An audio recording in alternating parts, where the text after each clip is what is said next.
Thermodynamic process. Chapter number कितना है? 4। Thermodynamic process. कौन से प्रोसेस पढ़े थे हमने अब तक? कौन से पढ़ लिए? तो आइसोथर्मल प्रोसेस में क्या होता है, जल्दी जल्दी बताओ। एक समरी टेबल बना लेते हैं। आइसोथर्मल प्रोसेस में क्या होता है? Temperature is constant, delta T is 0। ठीक है, टेम्परेचर कांस्टेंट है और dt क्या है? Change in temperature 0। दूसरा बताओ क्या? क्योंकि टेम्परेचर में चेंज नहीं आ रहा है, इंटरनल एनर्जी की क्या रहेगी? तो वो भी वैसे ही रहेगी, कांस्टेंट रहेगी, चेंज नहीं आएगा। और बताओ हाँ क्या इक्वल टू 1? अच्छा, Q इक्वल टू या फिर dQ इक्वल टू dW, क्योंकि du तो 0 है। फर्स्ट लॉ ऑफ थर्मोडायनामिक्स, ये फर्स्ट लॉ है। उसके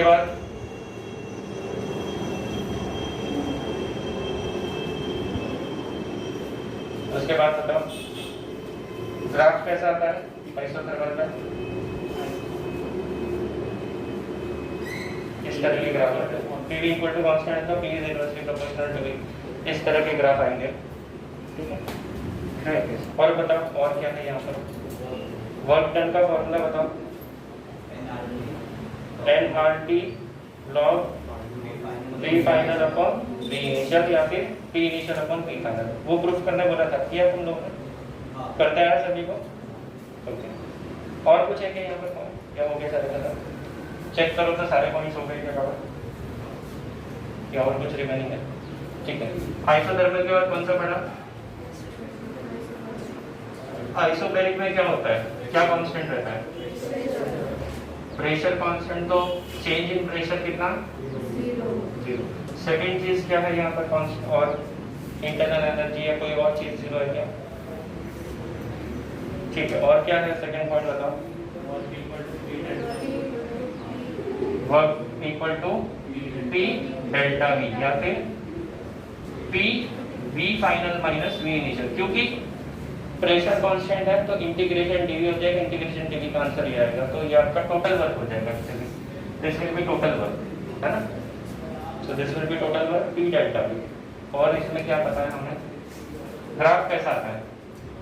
ग्राफ यहाँ से कहते हैं फोर्थ नंबर पे। ग्राफ कैसा आएगा? Pressure versus volume. Pressure constant है, कैसा ग्राफ? Straight line. ठीक है, और बताओ और इसमें क्या पता? क्या बोल रहे हैं कुछ? चलो यहाँ पर बताओ वो फर्स्ट लॉ ऑफ थर्मोडायनामिक्स क्या लिखेंगे? dQ equal to du plus dW। पूरा का पूरा फर्स्ट लॉ आएगा, क्योंकि ना ये 0 है ना ये 0 है, दोनों नॉन 0 है। ओके, फर्स्ट लॉ हो गया। और वर्क डन के लिए फॉर्मूला क्या है? वर्क डन का फॉर्मूला तो लिख सकते हो। और कुछ बचा क्या? हाँ, एक और फॉर्मूला है इसमें। वर्क डन का फॉर्मूला क्या था? डेल्टा टी मतलब T final minus T initial. लिख देता हूँ यहीं पे T final minus T initial. क्या बनता है? चलो थर्ड केस पढ़ते हैं। ये हो गया कौन सा वाला? आइसोबैरिक। और कौन सा था? आइसोकोरिक। आइसोकोरिक में बताओ फर्स्ट वाला क्या कंडीशन है? विषय का? हाँ, आइसोकोरिक मध्ये काय constant? Volume. Good, volume is constant. आणि dV किती? Change in volume 0। Obviously J constant आहे त्याचा चेंज 0। सेकंड काय घ्यायचं याच्यात पॉइंट? वर्क डनचा काय फॉर्म्युला लिहिता येईल? अच्छा, dV 0 आहे म्हणजे वर्क डन काय येणार? वर्क डन असतो आपला PdV, है ना? dW इक्वल टू PdV, तर dV 0 म्हणून PdV पण 0, वर्क डन 0। और क्या लिख सकते हैं? तो dQ equal to du plus dW तो 0 है, तो dQ इक्वल टू du उधर भी है, अच्छा उधर ओरिजिनल थोड़ा अलग है ना फर्स्ट लॉ। उसके बाद क्या है? हाँ, u का वैल्यू भी है ना NCV/dt, सही है, ये लिख सकते हैं NCV/dt। dt क्या है? Change in temperature. ओके, और कुछ इसमें? ग्राफ बना देते हैं। ग्राफ कैसा आता है बच्चों? प्रेशर वॉल्यूम का ग्राफ कैसा आएगा, ऐसा है ना। वॉल्यूम कांस्टेंट, प्रेशर चेंज हो सकता है। हाँ हाँ, dq और du, dq और dq और du के तो और दो फॉर्मूले इसमें कौन सा फॉर्मूला है इसमें? Sir du equal to mcv delta. हाँ लेकिन ये dw है ना। अच्छा, ये दोनों मिक्स करके बना सकते हैं हम लोग। dq इक्वल टू क्या लिख सकते हैं, du का लिख सकते हैं ncv dt या फिर डेल्टा टी, प्लस dw का लिख सकते हैं nr डेल्टा टी, और वो कॉमन कर लेंगे तो क्या आ रहा है, cp आ रहा है ना। तो ये डायरेक्टली लिखते हैं क्या, ncp डेल्टा टी, सही है क्या। और कौन सा फॉर्मूला रहेगा, du का क्या था, अच्छा du का ये फॉर्मूला तो है ही, ये कॉमन फॉर्मूला है बताओ। वो इस स्पेसिफिक ये केसेस में नहीं, ये जनरल फॉर्मूला है, आप कहीं पे भी लगा सकते हो। du equal to ncv dt, ये हर जगह लगा सकते हो, ठीक है। जरूरी नहीं कि ये प्रोसेस में du equal to ncv dt, du equal to ncv dt ये जनरल फॉर्मूला है ना। गैस के लिए आप लगा सकते हो। और बताओ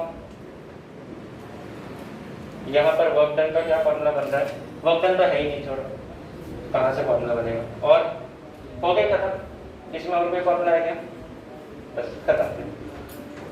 अब लास्ट प्रोसेस बचा है एडियाबेटिक, जो यहाँ लिखेंगे हम लोग।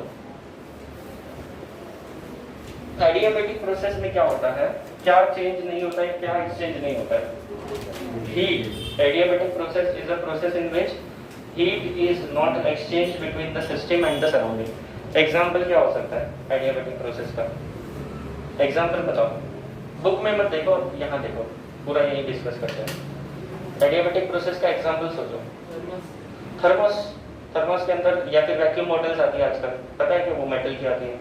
तो वैक्यूम बॉटल्स मतलब होता क्या है, डबल लेयर मेटल का बॉडी है उसका, और बीच में वैक्यूम है। Vacuum is a very good insulator, उसमें से हीट कंडक्ट नहीं हो सकती है, कन्वेक्शन भी नहीं हो सकता। देखो हीट ट्रांसफर के अलग अलग मोड है, कंडक्शन है, कन्वेक्शन है, रेडिएशन है।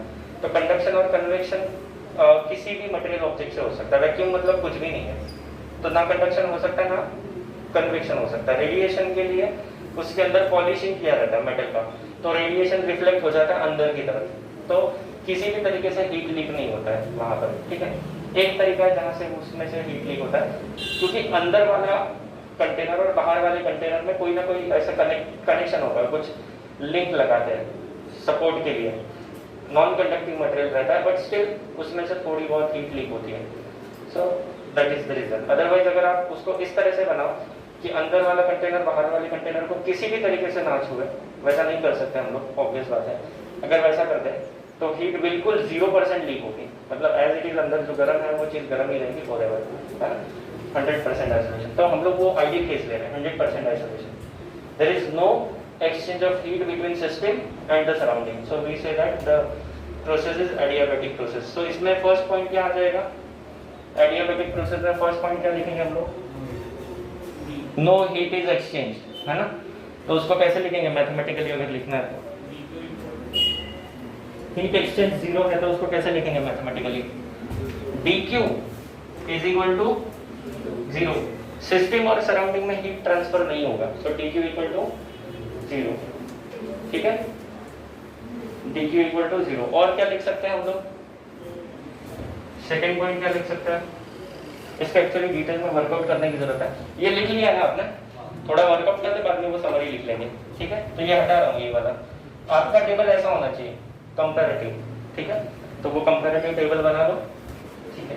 कुछ अरे इक्वेशन ऑफ स्टेट हमने कहीं पे भी नहीं लिखा, उस कंपैरेटिव टेबल में इक्वेशन ऑफ स्टेट मिसिंग था। चलो इक्वेशन ऑफ स्टेट एक बार लिख लो। आइसोथर्मल में इक्वेशन ऑफ स्टेट क्या था, PV इक्वल टू कांस्टेंट, ठीक है। एंड फिर कौन सा था, आइसोबैरिक। आइसोबैरिक में क्या था, इक्वेशन ऑफ स्टेट, है ना। और आइसोकोरिक में क्या था, इक्वेशन ऑफ स्टेट,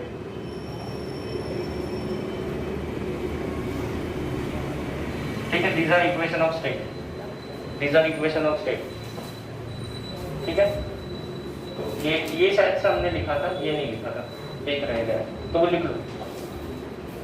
इसको लिख लो, हो गया? कर दो इरेज। अब आइसोथर्मल पे आ जाते हैं वापस, आइडियाबैटिक पे आ जाते हैं। Adiabatic process में क्या होता है?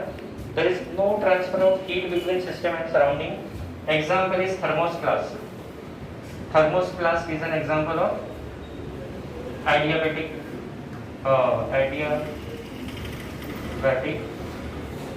थर्मोस्प्लास्ट के अंदर अगर कोई प्रोसेस हो रहा है तो दैट इज एडियाबैटिक, और उसको थर्मोस्प्लास्ट को बोलते हैं एडियाबैटिक वॉल्व। उसका जो कंटेनर है it is called adiabatic valve, जहाँ से हीट एक्सचेंज नहीं हो सकती।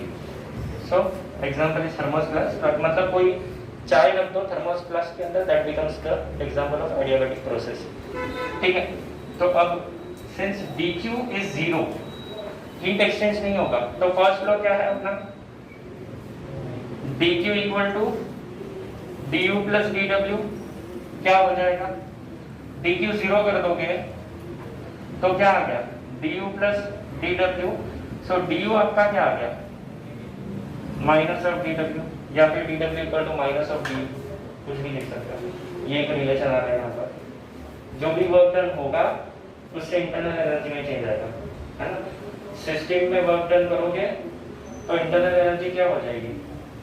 सिस्टम में वर्क डन जब करते हैं तो वो पॉजिटिव वर्क डन होता है, नेगेटिव होता है? Work done on system negative work होता है, इंटरनल एनर्जी बढ़ेगी। ठीक है, सिस्टम जब वर्क डन करेंगे तो वो पॉजिटिव वर्क होता है, तो इंटरनल एनर्जी घटेगी, क्यों? माइनस है। तो जब ये work done positive, internal energy घटेगी, work done negative, internal energy बढ़ेगी। उल्टा होता है यहाँ पर, क्यों होता है? बिकॉज ऑफ दिस माइनस है। और बताओ और क्या लिख सकते हैं यहाँ पर? इसका ग्राफ, इसमें इक्वेशन ऑफ स्टेट क्या है? इक्वेशन ऑफ स्टेट बहुत सारे हैं, सिंगल इक्वेशन नहीं, it's a group of equation. Equation of state, so equation ये है PV raise to gamma equal to constant. जहां पर ये गैमा की अलग अलग वैल्यू होगी तो अलग अलग इक्वेशंस बनेंगे। गैमा की वैल्यू 1 कर दोगे तो कौन सा हो जाएगा? PV equal to constant. कौन सा इक्वेशन? आइसोथर्मल। ठीक है, तो अगर गैमा 1 कर दोगे तो आइसोथर्मल हो जाएगा। बाकी गैमा नॉट इक्वल टू 1 के लिए ये सारे प्रोसेस एडियाबैटिक हो जाएंगे। ठीक है, सो इसका ग्राफ कैसा आएगा? ग्राफ कैसा आएगा सोचो, समरी बाद में लिख लेंगे टेबल पर। ग्राफ कैसा आएगा पहले सोचो। P is inversely proportional to V raise to gamma. Gamma की वैल्यू 1 हो सकती है, 1 छोड़कर 2, 3, 4 कुछ भी डाल सकते हो, और फ्रैक्शन में भी डाल सकते हो 1.3, 1.4 ऐसा सोचो। तो गैमा की वैल्यू 1 से बड़ी है, सो इन दैट केस क्या हो जाएगा? सिर्फ स्लोप जो है वो चेंज होगा। सो अगर आपका आइसोथर्म का ग्राफ ऐसा है, अगर ये आइसोथर्मल का ग्राफ है तो आपका एडियाबैटिक का ग्राफ ऐसा आएगा।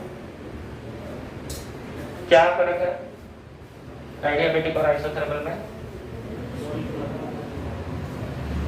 स्लोप ज्यादा होता है, ज्यादा रैपिडली फॉल डाउन होता है, क्योंकि ये पावर जो है गैमा ये जनरली 1 से ज्यादा होता है। अलग अलग गैस के लिए अलग अलग value of gamma. What is gamma? Gamma is ratio of specific heat Cp/Cv, और ये डिफरेंट गैसेस के लिए डिफरेंट वैल्यूज है।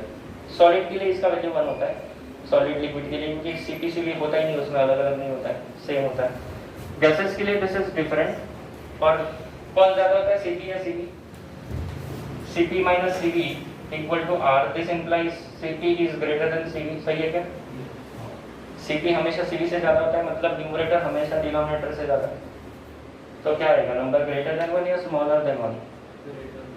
ठीक है, तो ये हमेशा 1 से बड़ा आएगा। अलग अलग गैसेस के लिए फॉर मोनोएटॉमिक गैस हमने निकाला था, याद करो गैमा का वैल्यू, चेक करो आपके नोटबुक में। मोनोएटॉमिक गैस के लिए गैमा कितना था? चेक करो नोटबुक में, लिखवाया मैंने। मोनोएटॉमिक गैस के लिए गैमा का वैल्यू कितना था?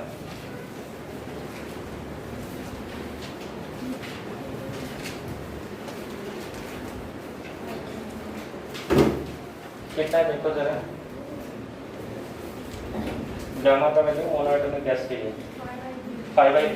ठीक है, 5/3 को पॉइंट में लिख लेते हैं, तो 5/3 कितना हो जाता है यहाँ वर्कआउट कर लेता है।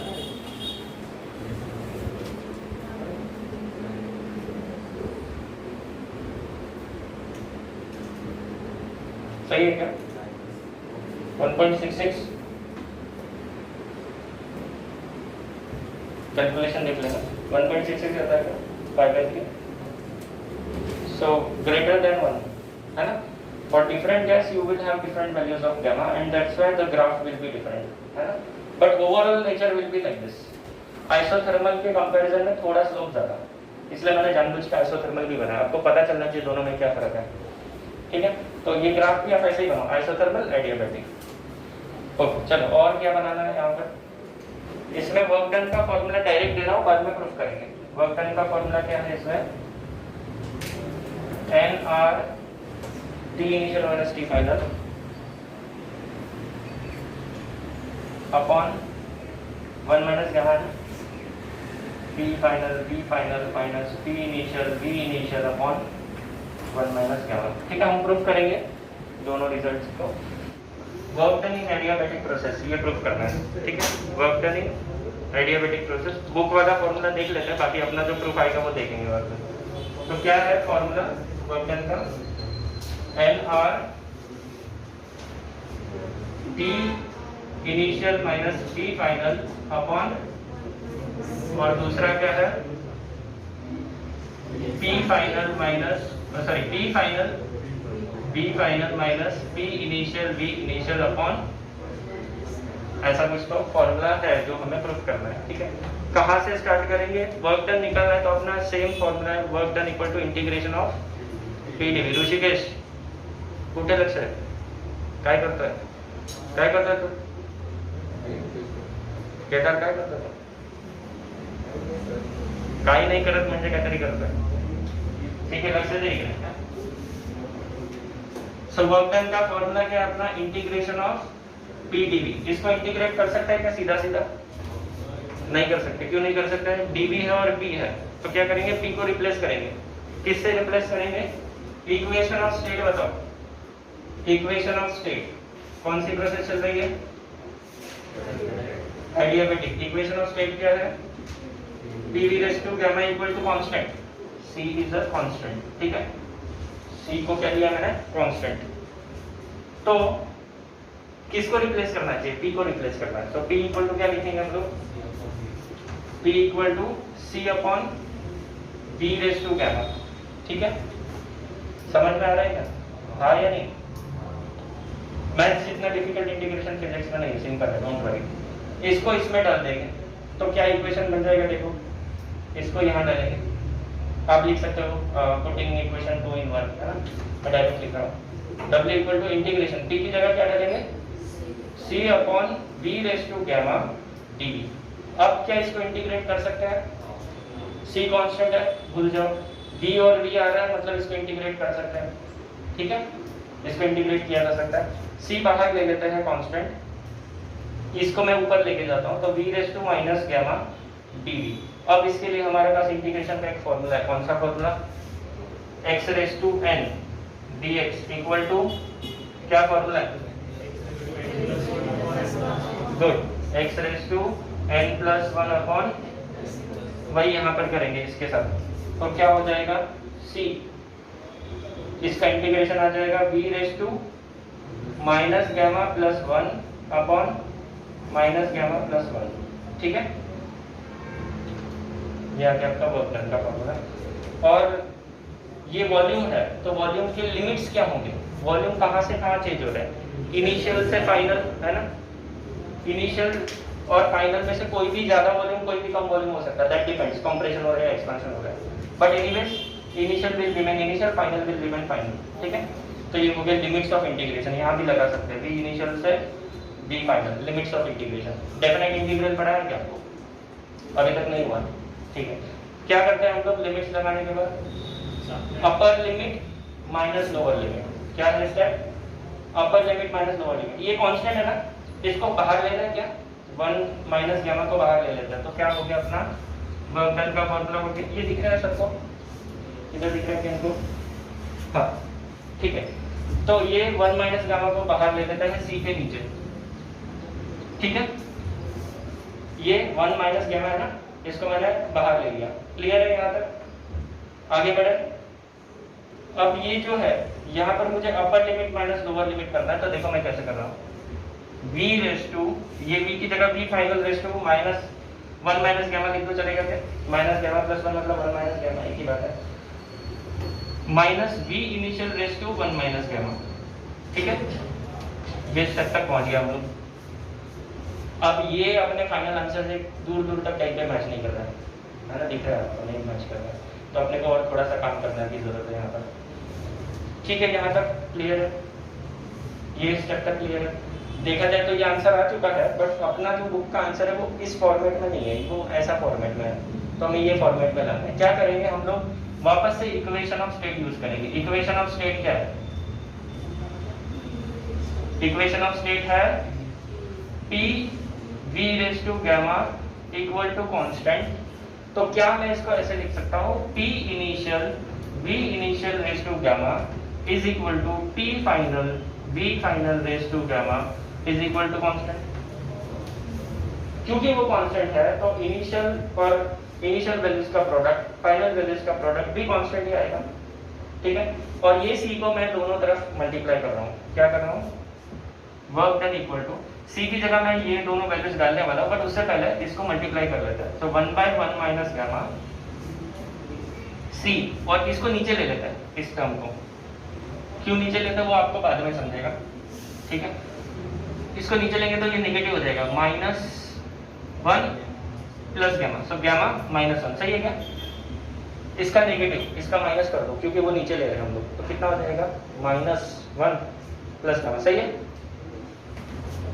माइनस इसको भी वही कर रहा है, V initial raise to gamma -1। ठीक है, ये करने का रीजन आपको बाद में समझेगा जब फाइनल आंसर आ जाएगा। तो थोड़ा सा मैनिपुलेशन है, इसका मैथमेटिकल मैनिपुलेशन करने पे ही आंसर आता है। ठीक है, तो बस मैथमेटिकल स्टेप्स है सारे। 1/1 minus gamma as it is. अब C को मैं यहाँ पर फाइनल वाली वैल्यू लिखूंगा, यहाँ पर C को इनिशियल वाली वैल्यू लिखूंगा। लिख सकता है ना, C बराबर ये भी है, C बराबर ये भी है, तो यहाँ C की वैल्यू क्या लिखेंगे, फाइनल वाली लिखेंगे, मतलब वो सिंप्लीफाई होगा। यहाँ C की वैल्यू इनिशियल वाली वैल्यू लिखेंगे, जिससे ये सिंप्लीफाई होगा। तो देखो C का वैल्यू यहाँ पर मैं डाल रहा हूँ P final V final raise to gamma. ठीक है, और अपॉन में V final raise to gamma -1 as it is, minus इधर क्या डालेंगे C का value, P initial V initial raise to gamma upon V initial raise to gamma -1। ठीक है, देख लो सारे स्टेप सही कर रहा हूँ, कहीं पे गलती तो नहीं कर दी। देखेंगे आंसर नहीं आया तब देखेंगे। 1 माइनस गैमा, अब यहाँ क्या सिंप्लीफाई होगा ये देख के बताओ। ये V फाइनल और ये V फाइनल सेम बेस है, पावर्स अलग है, पावर्स क्या होगी, सब्ट्रैक्ट होगी। तो गैमा माइनस गैमा -1 क्या होगा, power V final raise to gamma minus gamma -1। तो क्या हो जाएगा, सिंप्लीफाई करोगे तो, इसको सिंप्लीफाई करोगे तो क्या होगा, gamma minus gamma minus minus +1। तो क्या आ रहा है, सही है, बस इतना ही बच रहा है। ये दोनों तो कट हो गए, तो वैसे ही यहाँ पर क्या बचेगा,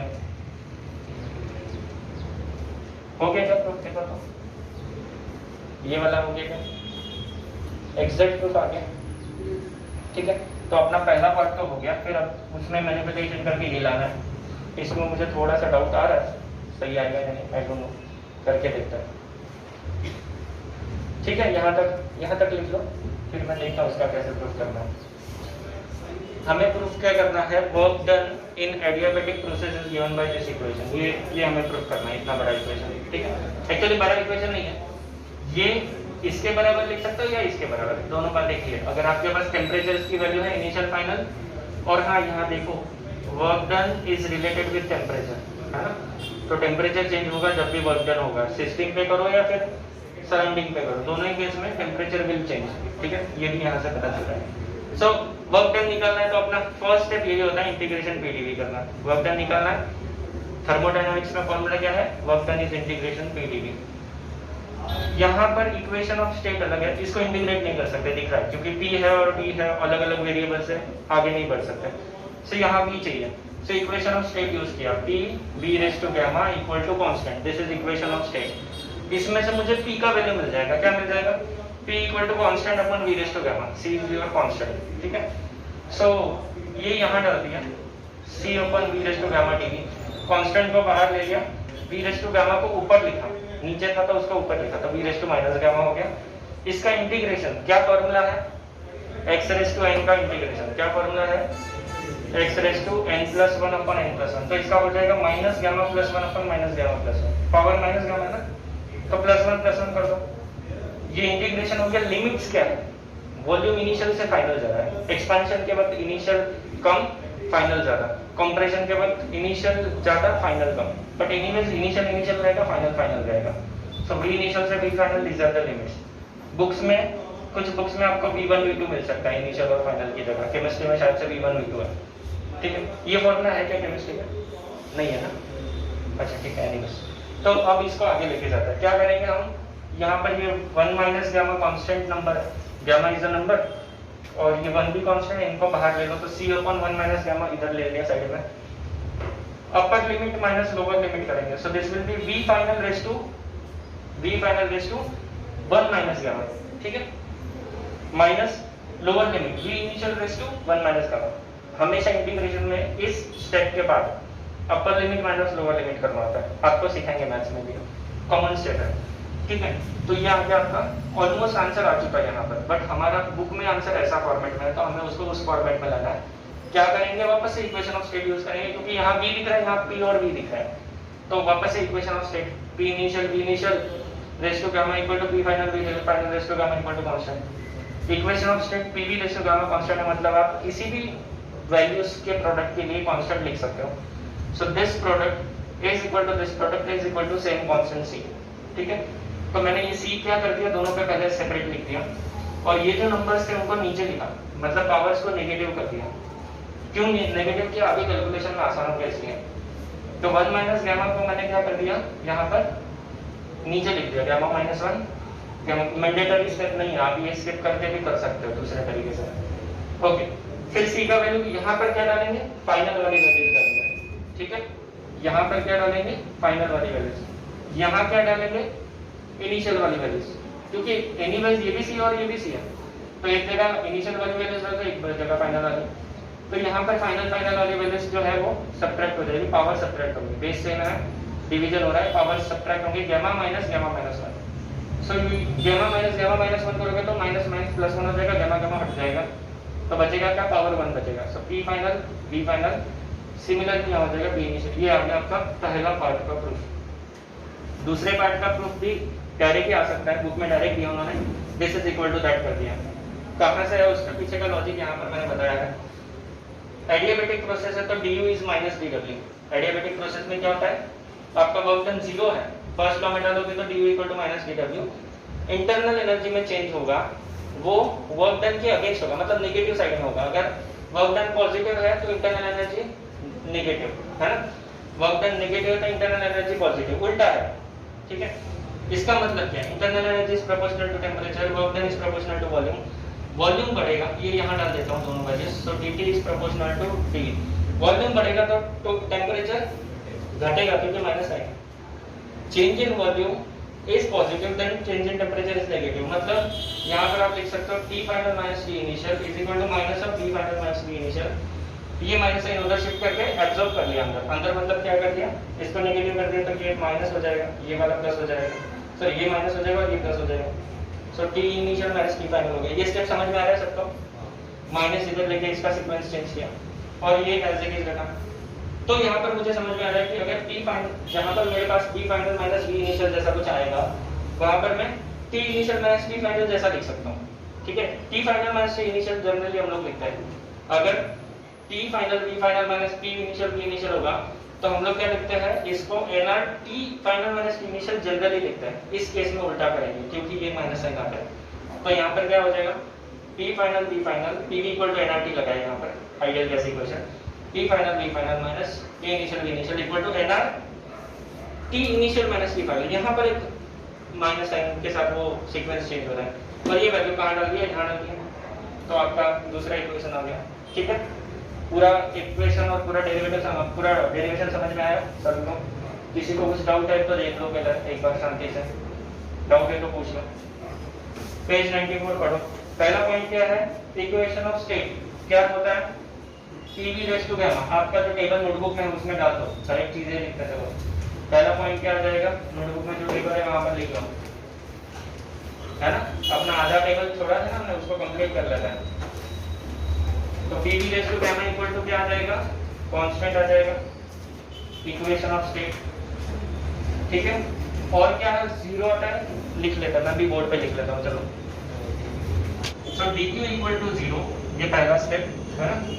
q ट्रांसफर नहीं हो रहा है, q कांस्टेंट हम लोग नहीं लिखते, है ना, q कांस्टेंट नहीं लिखते।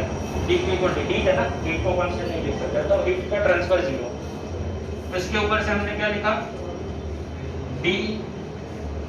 du is equal to minus dw, ये दूसरा इक्वेशन।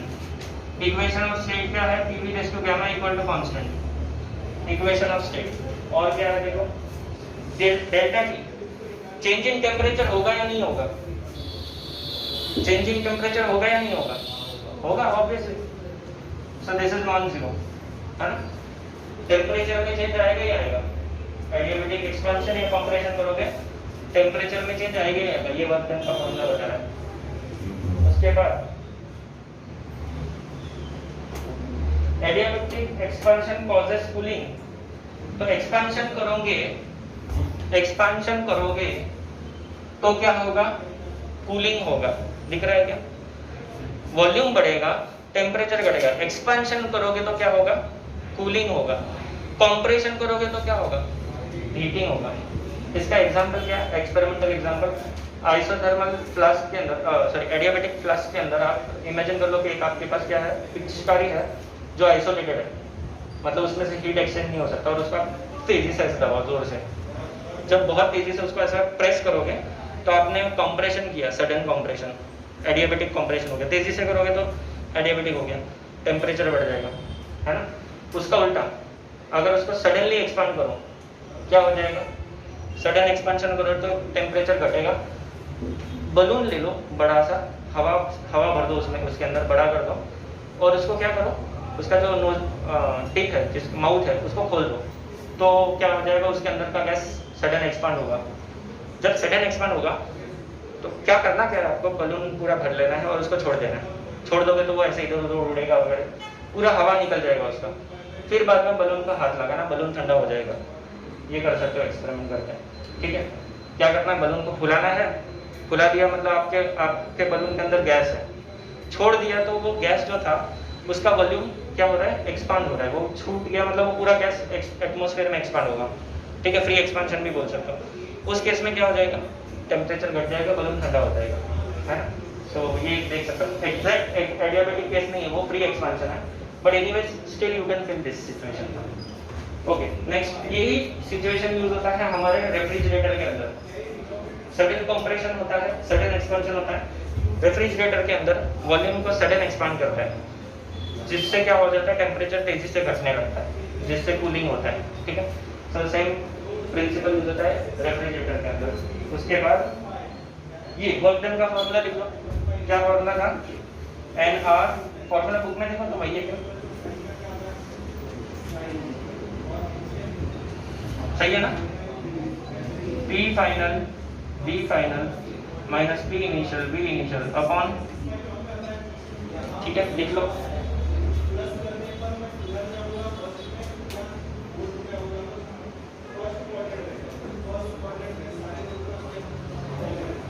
सो एडियाबैटिक चेंज सडन चेंज होता है क्योंकि अपने को टाइम नहीं देना हीट एक्सचेंज के लिए। हीट एक्सचेंज के लिए टाइम दे देंगे तो आइसोथर्मल हो जाएगा, है ना। हो गया ये टॉपिक अपना कंप्लीट।